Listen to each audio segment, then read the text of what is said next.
ایک دینی اور مذہبی کتاب ہے، اور اس کتاب کو میں اس لیے زیادہ معتبر اور مستند جانتا ہوں کہ یہ ایک سنی نے اہل بیت کے خدمت میں سلام عقیدت عرض کیا، اور وہ جو میں ایک شعر میرے ذہن میں افتخار عارف کا آتا ہے کہ حسین تم نہیں رہے، حسین تم نہیں رہے، تمہارا گھر نہیں رہا، تمہارے بعد مگر ظالموں کا ڈر نہیں رہا۔ حسین عزم کا استعارہ، اور حسین نے عالم اسلام کو یہ زبان بخشی کہ کوئی ظلم کرے تو میں سہوں کیوں کر، کوئی ظلم کرے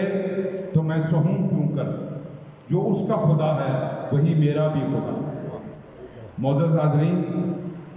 میں علی شریعتی جو ایران کے بڑے فلاسفر ہیں، ان کی ایک کوٹیشن میرے ذہن میں آ رہی ہے، آپ کے ساتھ شیئر کرنا چاہتا ہوں، اور میرے خیال میں یہ ہمت علی شریعتی کو کربلا سے ہی ملتی ہے جو وہ اتنا زندہ جملہ کہہ رہے ہیں۔ وہ کہتے ہیں کہ اگر آپ نے درست وقت پر حق بات نہیں کی، اگر آپ نے درست وقت پر حق بات نہیں کی تو تاریخ کو اس بات سے کوئی دلچسپی نہیں کہ اس وقت آپ مسجد کے حجرے میں تھے یا طوائف کے بالا خانے پہ۔ معزز حاضرین،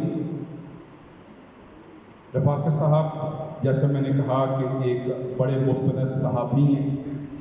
بہت کم صحافی ایسے ہیں جن کے ساتھ کنٹروورسی نہ جڑی۔ ظاہر ہے وہ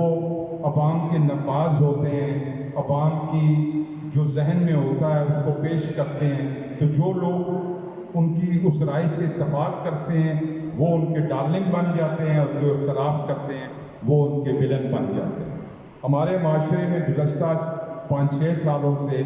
جو انتہا پسندی، جو پولرائزیشن آئی ہے،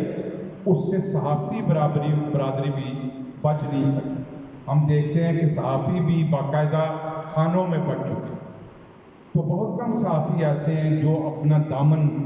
اس آلائش سے چھڑا کر اور بڑا بے باک اور غیر جانبدار تجزیہ کرتے ہیں۔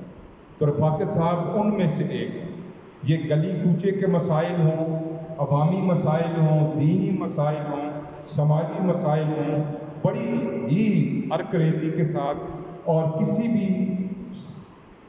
فریق کی سائڈ لینے سے بچتے ہوئے یہ بیان کرتے ہیں۔